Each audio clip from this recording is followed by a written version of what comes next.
신중년TV 구독자 여러분 안녕하십니까. 신중년TV입니다. 요즘 장마철이라 비가 많이 내리고 있죠. 한번 왔다 하면 폭우이고 그쳤다 하면 폭염이 기승을 부려서 정말 견디기 힘든 계절입니다. 이럴 때일수록 건강관리 잘 하셔야겠습니다. 오늘은 논을 밭으로 함부로 만들면 생기는 일이라는 주제로 영상을 만들었습니다. 얼마 전에 논을 밭으로 만들면 생기는 일 망했어요 라는 주제로 영상을 올렸더니 많은 분들이 관심을 가지고 그 영상을 봐주셔서 조회수가 30만을 넘기기도 하였습니다. 그런데 이번에 제가 다시 비슷한 주제로 영상을 올리는 이유는요, 앞으로 저처럼 논을 밭으로 만들 경우 이런 점에 주의하셔서 만드시라고 제 경험을 알려드리기 위해서입니다.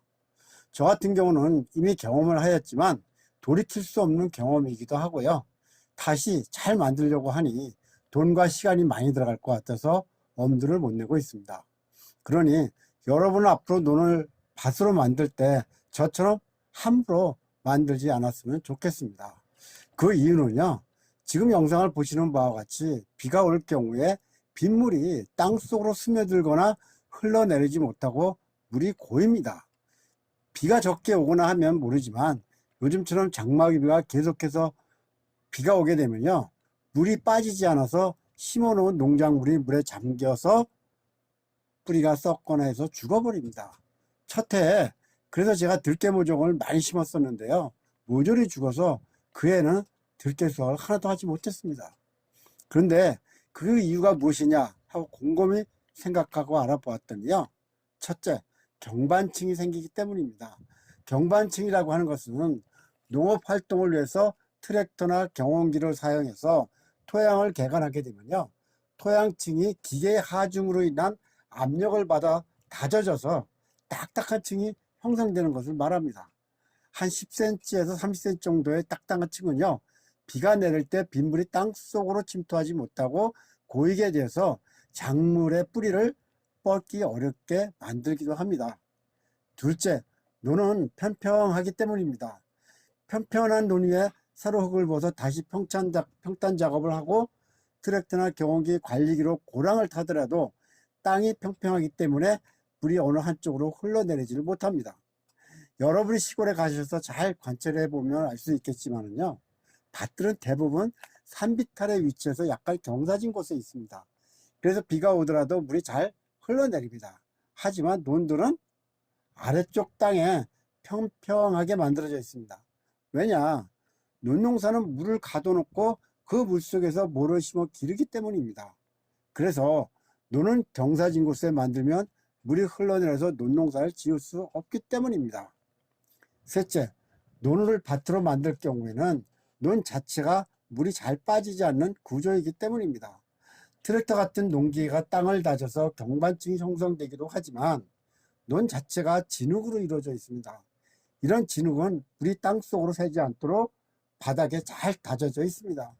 그런데 여기에 흙을 새로 붓는 성토를 하게 되면 설사 성토한 흙 속으로 물이 스며들었다 하더라도요, 진흙으로 된 논바닥에 스며들지 못하기 때문에 비만 오면 물이 고이게 되는 것입니다.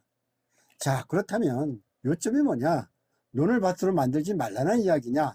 이렇게 반문할지 모르겠는데요, 그런 뜻은 아니고요, 논을 밭으로 만들면 좋은 점도 많기 때문에 만들게 되더라도 몇 가지 유념해서 만드시라는 정보를 드리고자 함입니다. 우선 논을 밭으로 만들면 좋은 점은요, 일단 논이 밭보다 땅값이 저렴하다. 그리고 논은 평평해서 농작물을 심고 관리하기가 좋다. 또한 논은 거의 네모 반듯하게 생겨서 쓸모가 많다는 점입니다. 그리고요, 무엇보다 논은요, 농로가 잘 만들어져 있어서 접근성이 좋다는 것이죠. 아무튼 논을 밭으로 만들 때 고려할 점은요, 첫째, 논 주변의 배수로를 깊게 파야 한다입니다. 저 같은 경우도 논 테두리를 따라서 포크레인으로 배수로를 깊게 팠습니다. 제일 좋은 경우는요, 테두리뿐만 아니라 중간중간에 배수로를 파고 그 속에 자갈을 넣으면 비가 오더라도 그 자갈 속으로 물이 스며들기 때문에 좋습니다. 둘째, 흙을 성토할 경우에는 50cm에서 1m 이상은 덮어라 이겁니다. 1m 정도 성토하시는 분들도 많은데요, 이럴 경우 논의 진흙층이나 경관층의 영향을 덜 받게 됩니다. 하지만 흙값이 많이 들 수 있습니다. 셋째, 새로 성토한 흙과 기존에 놓은 흙을 섞어라 이겁니다. 포크레인이나 트랙터로도 가능한데요. 이럴 경우 장비 사용료 등이 좀 많이 들어갈 수가 있습니다. 저 같은 경우는 새로 흙을 부어서 성토를 하였는데 약 30cm 두께 정도로만 하였습니다. 그러다 보니 흙 두께가 얇아서 아래 경관층에 의해 물이 잘 스며들지 않고 있습니다. 기회가 된다면 포크레인을 이용해서 기존에 놓은 흙과 성토한 흙을 섞을 생각입니다. 이럴 경우 새로 성토한 흙에는 영양가가 적겠지만 기존의 논 흙 속에는 많은 민생물과 영양가가 있기 때문에요. 농사도 잘 되고요. 경관층이 깨지기 때문에 물도 땅속으로 잘 스며들 것이기 때문입니다. 저 같은 경우는 세 번째, 성토한 흙과 기존 논 흙을 섞는 것이 제일 좋은 방법이라고 생각을 합니다. 신중년 여러분, 오늘은 제가요, 논을 밭으로 함부로 만들면 생기는 일이라는 주제로 영상을 올렸는데요. 논을 밭으로 만들 때 잘 만들지 않으면 농사를 제대로 지을 수 없기 때문에 이럴 경우 어떻게 해야 되는지 방법을 알려드렸습니다. 여러분께 참고가 되었으면 합니다. 끝까지 시청해 주셔서 감사합니다. 여러분 안녕히 계십시오.